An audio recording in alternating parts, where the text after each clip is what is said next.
السلام علیکم. محمد اظہر صدیق اپنے پروگرام میث ویوز کے ساتھ حاضر خدمت ہے. پروگرام تھوڑا سا لیٹ ہو گیا، کل لندن کا سفر تھا اور مصروفیت زیادہ تھی، اٹھا بھی صبح لیٹ.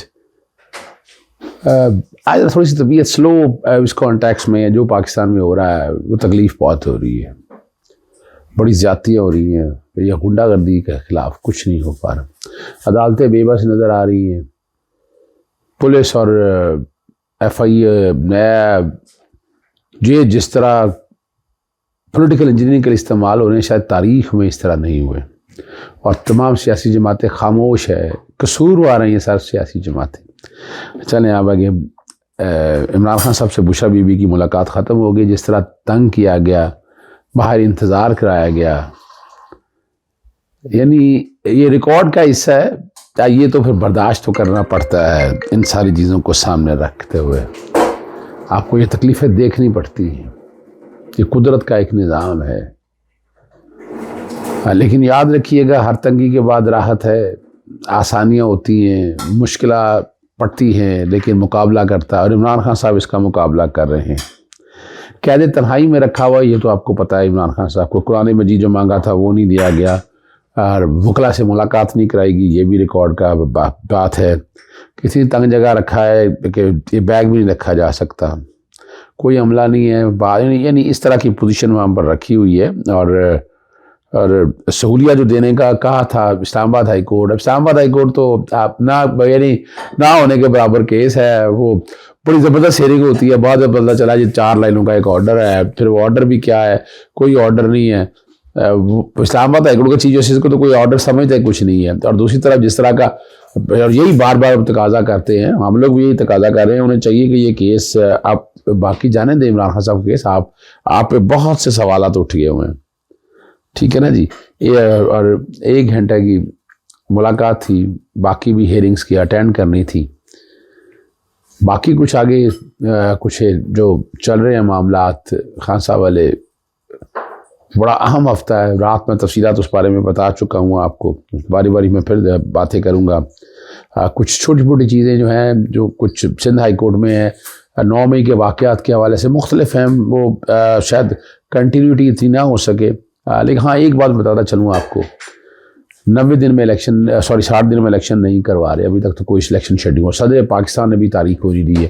میں آئینی اور قانونی طور پر صبح کے پروگرام میں آپ سے تفصیل میں ڈسکس کروں گا، جس میں یہ ساری تفصیلات الیکشن کے حوالے سے، صدر کا اختیار، یہ ساری میں گفتگو کروں گا آپ سے. عمر سرفراز چیمہ نے جو ہے نا درخواست، ضمانتوں کی درخواست جو ہے نا وہ واپس لے لی ہے جی. اور جسٹس اعجاز احمد بٹر نے کی ہے. اب درخواست سے ضمانت واپس لینے والا جو بات ہے، یا تو بے گناہی ہے یا کہیں ڈیل نہیں میں سمجھتا. یہ درخواست سے ضمانت واپس لینے میری سمجھ سے باہر ہے. عمر سرفراز کھڑا ہونے والا آدمی ہے جی. اسی سے ریلیٹڈ جو ہیں علی افضل سعید صاحب ہیں جو وزیر، گولرا تھانہ میں مقدمہ درج ہے جی، ریکارڈ منگوا لی ہے اور 21 اگست تک سماعت ملتوی کر دی ہے. اگلا جو اہم ایشو ہے وہ عمران خان صاحب کے اگینسٹ انسداد دہشت گردی کی کورٹ میں کیسز ہیں. 3 مقدمات ہیں. سلمان صاحب پیش ہوئے جی، استثناء کی حاضری کی درخواست دی اور بتایا کہ 1.5 گھنٹے کی مسافت ہے اور وہاں پر بلا لیں، انہیں پیش کرنے کی ہدایت دے سکتی ہے. توسیع کی مخالفت کر دی ہے. چیئرمین پی ٹی آئی کو اتنا ریلیف دیا گیا ہے،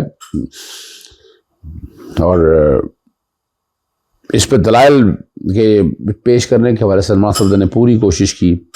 بتایا کہ جان بوجھ کر گرفتاری نہیں ہے، پروسیکیوشن نے تفتیش مکمل نہیں کی ہے، اور یہاں وہ کہہ رہے ہیں جی چیئرمین تفتیش بعد میں آئے گی. حالانکہ اس میں حاضری معافی بہت سے کیس لاکس پہ موجود ہے، لیکن اب حالات نہیں ہیں، کیس یہ ماننا نہیں ہے. 3 مقدمات جو ہیں اس میں ضمانت جو ہے نا ابوالحسنات جج صاحب ذوالقرنین نے انہوں نے خارج کر دی ہے. اب اندازہ لگائیں، یعنی حالت یہ ہے ہمارے اس یہ زنگ آلود جوڈیشل سسٹم کی کہ ایک بندہ بے گناہ ہے، اگر نہیں آیا تو ضمانت کا حاضر دیکھیں نا. حاضری کے ساتھ ساتھ یہ بھی جو چیز دیکھے نا، یعنی ایک بندے کی حالات نظر آ گئے، بات وجہ آ گئی کہ کیوں نہیں آیا، کیا وجہ ہے.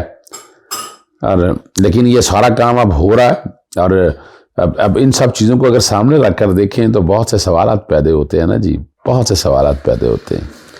اور آگے کوئٹہ میں بھی اس طرح 9 مئی کے واقعات میں دہشت گردی میں جمع کروا دیا گیا، 24 مئی کو مقرر کر دیا۔ یہ کوئٹہ کی بات ہو رہی ہے، تھانہ اپنا بجلی گھر تھانہ میں یہ مقدمہ درج ہے۔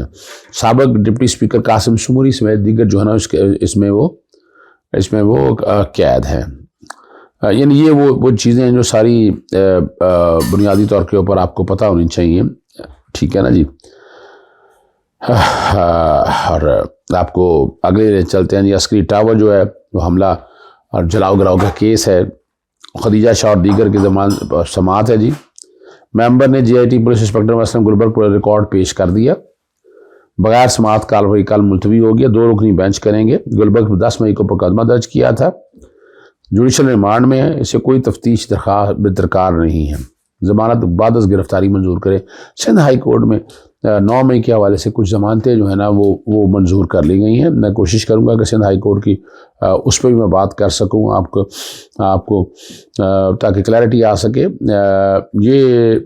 یہ ہے جی 9 مئی احتجاج والا معاملہ، 19 ملزمان کی درخواست پر ضمانت ہے، منظور کر لی ہے، 1 لاکھ روپے چل کے جمع کرانے کا کہا۔ ٹیپو سلطان شاہفل تھانے میں درج 2 مقدمات میں ضمانت منظور کی ہے۔ جو پولیس والے زخمی ہوئے ہوں ان زخموں کی نوعیت کیا ہے، جسٹس نعمت اللہ پوٹو میڈیکل میں انجریز کا ریزرو کیا ہوا ہے۔ ہم نے ہر طرح سے کوشش کی میڈیکل سرٹیفکیٹ حاصل کرنے کی، مگر کامیابی نہیں ہو سکی۔ کتنے دن ہو گئے واقعے کو؟ 9 مئی کا کہ واقعہ ہے۔ بہتر ہے ملزمان کے وکلاء عدالت کو بتائیں پولیس والے زخمی ہوئے تھے کس چیز سے، گولی کی لکڑی یا کچھ اور؟ پولیس اہلکار پتھر لکڑی سے زخمی ہوا، تو جیسے بتا رہا ہے 2 لوگ گرفتار، ان سے کیا برآمد ہوا؟ اور یہ ان کو موقع سے گرفتار کیا گیا، رینجرز چوکی جلائی گئی اور بس چلائی گئی، 6 پتھر برآمد کیے گئے۔ 900 بندہ احتجاج کر رہا ہے، کس نے کیا اٹھایا ہوگا کسے معلوم ہے؟ پولیس کتنی ہے، پرائیویٹ گاڑی کو نقصان کتنا پہنچا ہے؟ یہ عدالت نے آج بہت زبردست ایک جو آرڈر ہے نا وہ آپ کے، یہ پہلی ابتدا ہے 9 مئی کے واقعوں میں ضمانتوں کی جو سندھ ہائی کورٹ کے اندر ضمانت ہوئی ہے۔ آگے آپ کو لے کر چلتے ہیں، اور وہ معاملہ ہے اسلام آباد ہائی کورٹ میں MPO 3 کا بڑا اہم ایشو ہے۔ یہ بڑی زیادتی ہو رہی ہے، مینٹیننس آف پبلک آرڈر کے تحت جس طرح کے آرڈر ہوئے ہیں، جسٹس بابر ستار کیس کی سماعت کریں، یہ 7واں MPO آرڈر ہے، ملزم 90 روز سے جیل میں ہے۔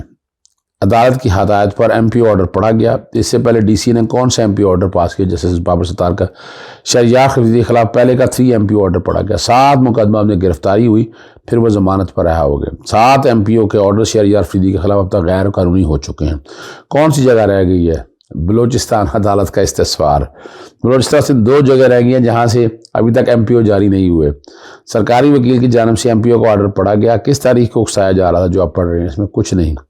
جیسے بابر ستار صاحب نے کہا آپ نے شہری کی درخواست میں رکھنا ہے تو اس کی وجوہات دینا ہوگی۔ شہریار فریدی کو کل پیش کرنے کا حکم دے دیا، اور کل عدالت جو ہے ان کو رہا کر دے گی۔ یہ میں بتا دوں بہت ہو گیا۔ ڈپٹی کمشنر اسلام آباد SP آپریشن کو اختلاف جاوگر شو کا نوٹس بھی جاری کر دیا، اور DC اسلام آباد سے کل تک 3 ماہ کے MPO کا ریکارڈ مانگ لیا ہے۔ یہ بڑا اہم معاملہ ہے۔ آگے آپ کو لے چلتے ہیں، توہین الیکشن کمیشن والا کیس ہے فواد چودھری کا یہ معاملہ۔ اچھا یہ بتا رہا ہے اس لیے چونکہ عمران خان صاحب، میں فواد چودھری کی وجہ سے نہیں بتا رہا ہوں میں اس کیس کا۔ فواد چودھری ان کے وکیل دوبارہ معافی نامہ جمع کرا دیا، معافی مسترد کر دی، شوکات نوٹس کا جواب 15 اگست تک جمع کرانے کا حکم۔ معافی نامہ کسی افسوس کا اظہار نہیں کیا، مشروط معافی سے طلب ہو گیا جی۔ اس معافی نامے کو ریکارڈ پر لے آتے ہیں، اس معافی نامے کو تسلیم کر لیتے ہیں، اور سماعت 24 اگست تک ملتوی ہو گئی ہے جی۔ 5 رکنی بینچ کے سامنے وہ پیش ہوئے۔ میں نے فیصلہ پڑھا تھا، شاید زبان کے استعمال کی نشاندہی کیا گیا۔ یہ وہ چیزیں ہیں ساری جو سمجھ نہیں۔ آگے آپ کو میں لے چلتا ہوں چودھری پرویز الہی کے حوالے۔ چودھری پرویز الہی کو نیب کے کیسز میں جو ہے نا عدالت میں پیش کیا گیا، اور تفصیلات جو الزامات کی آئی ہیں جی، گرفتاری 11 اگست کو وارنٹ جاری کیے گئے، 11 اگست کو جیل کے اندر ہیں، وارنٹ گرفتاری جاری کر دی ہے، نہ انکوائری کی کاپی فراہم کی گئی، ترقیاتی منصوبوں کی منظوری بدنیتی کی بنیاد پر دی گئی ہے، ٹھیکیداروں کو فائدہ دینے اور کک بیکس لینے کے عوض نیب ایڈوانس رقم ادا کر دی گئی ہے. ملزمان اختیار سے تجاوز کر کے اربوں روپے کا حکومتی خزانے کو نقصان. اب جو نیا نیب لا ہے اس کے مطابق مجھے نہیں سمجھ میں آ رہی. نیب لا میں رکھا گیا اور یہ جو کچھ بھی ہو رہا ہے, اختیار سے تجاوز کر کے حکومتی خزانے کو نقصان پہنچایا. 116 سے زائد گجرات ڈویژن میں اسکیموں کی منظوری دی. پرویز الائی کا سرسوخ استعمال کرتے اسکیموں کو منظور کروایا. تمام ملزمان نے مل کر حکومتی خزانے کو 14 دن کا ریمانڈ مانگا ہے اور 7 دن کا عدالت نے ریمانڈ جو ہے وہ دے دیا ہے. اور اس میں جو بتایا انہوں نے, جو چیزیں ساری سامنے رکھی ہیں, 4 لوگ کہتے ہیں پہلے ہی گرفتار ہو چکے ہیں اور کل گرفتار کر کے آج بطور وزیر اعلیٰ 72 ارب روپے کے ڈیولپمنٹ پیکیجز دیا. جب یہ جرم ہے ڈیولپمنٹ پیکیجز دینا, کمال ہو گیا. 200 منصوبوں کی لسٹ مانگی گئی ہے. قانون کے خلاف ورزی کرتے ہوئے فاسٹ ٹریک اور منصوبوں کی اپروول دی گئی. مونس رائی نے میٹنگ کر کے لیے ککس بیک کے شیئر طے کیے. ہمارے پاس ان باتوں کے ثبوت موجود ہے. یہ وہ کہتے ہیں کام شروع ہونے سے پہلے رقم جاری کرنا شروع کی گئی جو قانون کی خلاف ورزی ہے. پرویز الائی کی گرفتاری کے خلاف supreme court Lahore high court میں کیس زیر سماعت ہیں. یہ وہ معاملہ تھا, یعنی چودھری پرویز الائی کو. اور آخر میں جو بڑی مزیدار بات ہے, نظر بندی والا معاملہ ہے یہ لاہور ہائی کورٹ میں. جیسے سلطان تنویر کے پاس درخواست گزار کو بیان الفی جمع کروانے کا حکم دیا. ہمارے آج کے حالات ڈھاکہ جیسے نہیں ہے, یہ ذہن میں رکھیں. عدالت کا سرکاری وکیل, کبھی سری لنکا یا کسی اور ملک کی مثال دی جاتی ہے جیسے سلطان تنویر احمد. یہ بڑا اہم معاملہ ہے. کبھی آپ کیس میں وہ مثالیں دو تو عدالت کی توسیع نہیں کرتے تو نہیں کر سکتی. میرا مقصد عدالتوں کو حالات بتانا ہے جس کے تحت نظر بندی کا حکم جاری کیا گیا. میں نے آپ کی فراہم کردہ ویڈیو دیکھی ہیں جیسے سلطان تنویر. ان ویڈیو میں ایسی کوئی قابل اعتراض بات نہیں ہے. اگر وکیل کہتا ہے وہ کسی کا فری کیس کرے تو آپ اسے کیسے روک سکتے ہیں؟ حکومت نے بڑی تعداد میں قانون سازی کی ہے اور حکومت نے ایم پی قانون میں ترمیم کیوں نہیں کی؟ حکومت اتھارٹی کے ذریعے من مانے فیصلے مسلط کرنا چاہتی ہے. اور یہ وہ معاملات ہیں جو سارے آج دیکھیں آپ کی گہما گہمی جو عدالت کے سامنے رہی ہے وہاں سے آپ اندازہ لگا سکتے ہیں. آئین پاکستان 1973 کے تحت قومی اسمبلی یا صوبائی اسمبلی ان سب کی میعاد 5 سال ہے اور 5 سال بعد الیکشن ہونے ہیں. اور جو گیپ ہے وہ 60 دن کا رکھا گیا کہ 60 دن میں الیکشن کی تیاریوں کے سلسلے میں. یعنی یہ اس لیے نہیں ہے کہ اس دوران میں لازمی جو ہے خالی رکھنا ہے اس پیریڈ کو جمہوریت کے بغیر. آئین بڑا کلیئر ہے اس کے حوالے سے. ڈیوریشن دی ہوئی ہے نیشنل اسمبلی کی, پروونشل اسمبلی کی, اور اس عرصے کے دوران مارج جو جمہوریت کی بقا جو آئین پاکستان 1973 نے دی ہے. علاوہ سے ایک بڑی زبردست بات وہ رکھی گئی ہے کہ جب اسمبلیاں تحلیل ہوں گی, چونکہ صدر کانسٹیٹیوشنل ہیڈ ہیں, صوبے میں گورنر یہ فرائض انجام دیتے ہیں, تو آئین پاکستان 1973 کے آرٹیکل 48 نے صدر پاکستان کو, آرٹیکل 105 نے گورنر جو متعلقہ صوبے کو اس کو اختیار دیا ہے کہ جیسے اسمبلیاں تحلیل ہوں, اسمبلیاں تحلیل ہونے کے فوراً بعد جہاں نگران کابینہ تعینات کرنی ہے, اپوائنٹ کر رہا ہے نگران وزیر اعظم یا وزیر اعلیٰ, تو پھر ڈیٹ بھی دینی ہے. 60 دنوں کے اندر اسمبلیاں تحلیل ہونے کے حوالے سے وہ تاریخ دینی, اور تاریخ دینے کی جو ریکوائرمنٹ ہے آئینی طور پر وہ صدر پاکستان یا گورنر کو ہے. اور الیکشن ایکٹ کا سیکشن 57 بھی اس بات کی گواہی دیتا ہے. ابھی تک الیکشن کی تاریخ نہ دینا صدر پاکستان کی طرف سے یا گورنرز کی طرف سے یا آئین پاکستان 1973 کی خلاف ورزی ہے. اس بارے میں آئینی پٹیشنز تیار کر لی گئی ہیں. بہت جلد اجازت چاہتا ہوں. السلام علیکم, اللہ حافظ. پاکستان زندہ باد.